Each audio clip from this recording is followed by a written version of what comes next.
Nú ætlum við að skoða 2 dæmi úr æfingu 6.5a úr bókinni Stærðfræði 225.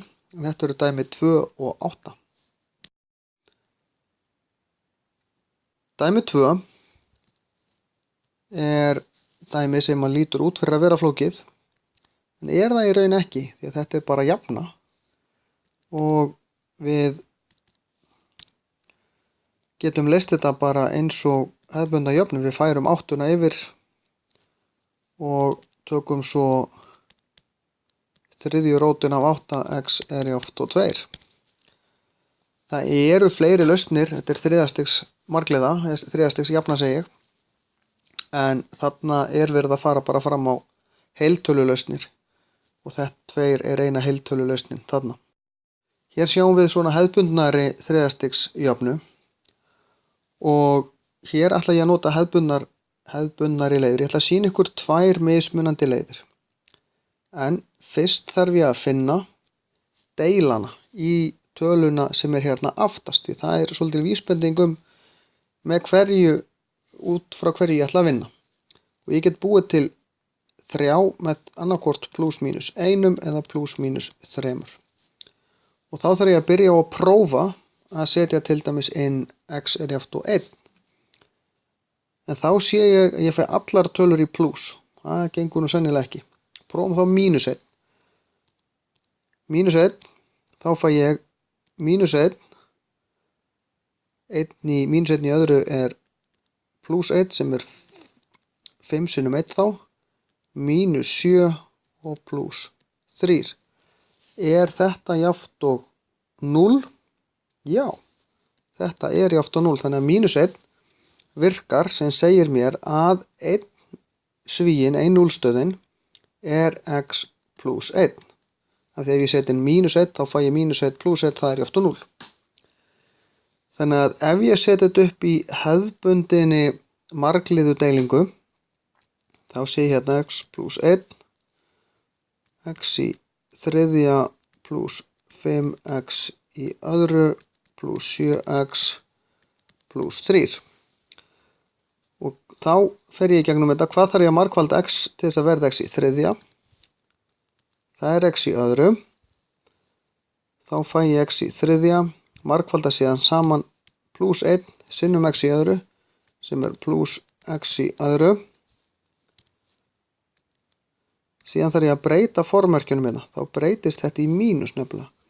5 mínus 1 eru 4x í öðru. Og með hverju þarf að margfalda x til þess að verði 4x í öðru. Það er plus 4x. Það eru 4x í öðru. 1 sinnum 4x eru plus 4x. Breyti formerkjum. Og ég fæ 7x mínus 4x sem eru 3x. Plus 3, það eru 3x. Plus 3, breyti formerkjum, engin afgangur. Þetta segir mér að restin af þessu hérna, nú er ég í pínu plásvandræðum, er x í öðru plus 4x plus 3. Og ef ég er sæmilega flinkur í að þátta, þá fatta ég strax og sé að svigarnir sem ég er að vinna með eru x plus 3 og x plus 1.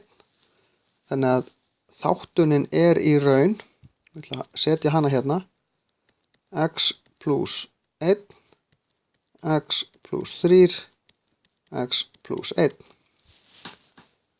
Sem gefur mér núllstöðvarnar mínus 1 og mínus 3. En það er til önnur aðferð, þetta var hefðbundin margföldunardeiling. Það er líka til svokölluð stuðladeiling. Þá tek ég stuðlana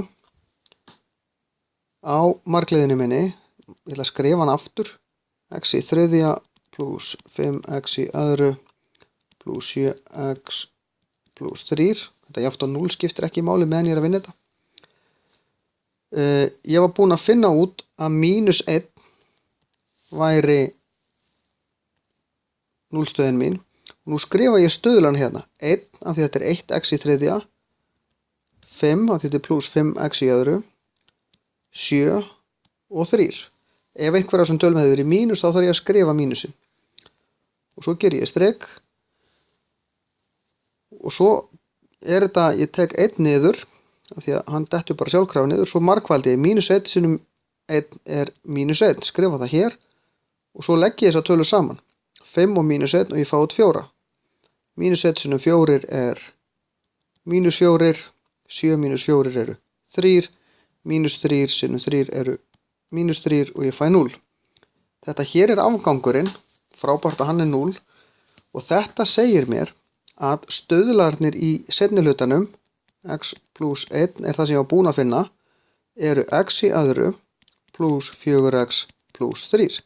Sama og ég fekk áðan sjóði, og það gefur mér aftur þessa sömu lausn.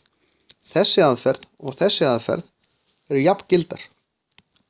Skiptir engu máli hvora þið farið, svo fremur sem þið fáið rétta niðurstöðu. Ef þið viljið vera alveg vissum að þetta sé rétt niðurstaða, þá er bara margfalda þessa 3 svega saman og sjá hvort þið fáið það sem þið byrjuðu með. En núna er í raun lausnirnar x pluss 1 er jáft á 0 sem gefur mér x er jáft á mínus 1 og x pluss 3 er jáft á 0 sem gefur mér x er jáft á mínus 3. Svo er þriðja lausnin x líka mínus 1, ég þarf ekki að skrifa það tvisvar.